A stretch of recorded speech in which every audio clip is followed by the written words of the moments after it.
দাঁড়িয়ে আছি বাংলাদেশের শেষ সীমাতে সুনামগঞ্জ জেলার তাইপুর উপজেলার শিমুল বাগানে 2002 সালে এখানে প্রতিষ্ঠিত এই শিমুল বাগানের ফেব্রুয়ারিতে ফুটেছে ফুল, শিমুলের গাছে গাছে ফুল। এই মাস জুড়েই আসলে এখানে এই সময়ে দেশের বিভিন্ন প্রান্ত থেকে পর্যটকরা এখানে আসেন এবং এই শিমুল বাগানের সৌন্দর্য উপভোগ করেন।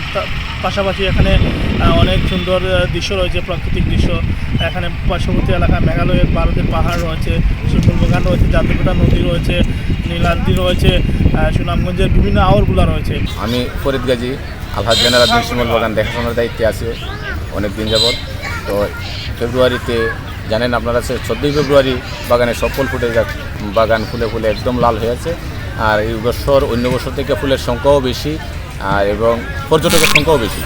আর আমরা নিরাপত্তার সাথে আমরা জনবল অনেক বেশি এখানে আসি এবং বাগানে এই যে বসার স্থান, ওয়াশরুম এবং দোলনা, বাগানে অনেক ধরনের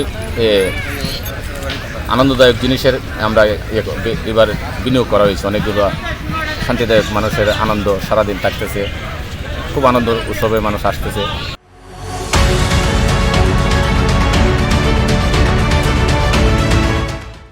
আগামীতে আরও বেশি করে মানুষ আসবে বলে আমি আশা করি। পর্যটকদের জন্য তো এখানে যে গোসলের ব্যবস্থা আছে, সারাদিন বসে সময় কাটানোর ব্যবস্থা আছে, আনন্দ উল্লাসের মধ্যেই তারা সময়টুকু কাটায় শিমুল বাগানের ভিতরে। এখানে কেউ গিয়ে জাদুঘাটা গিয়ে গোসল করতেছে, আবার শিমুল বাগান আসতেছে।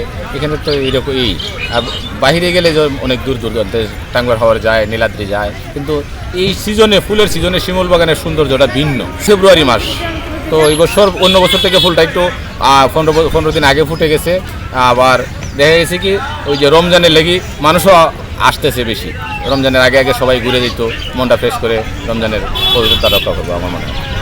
সুবিঘা জমির মতো এখানে আছে শিমুল বাগানে পুরাটাতে প্রায় 3-4 হাজারের মতো গাছ হবে, শিমুল গাছ। এখানে আপনার খাওয়া দাওয়ার সব কিছু সুবিধা আছে। অবস্থা সুনামগঞ্জ থেকে মোটামুটি ভালো, কিন্তু একটু জায়গা আছে খারাপ। এটা হলে রাস্তাঘাট হলে, ব্রিজ হলে পর্যটকরা আরও আসবে শিমুল বাগানে ঘোরার জন্য, আনন্দ উপভোগ করার জন্য।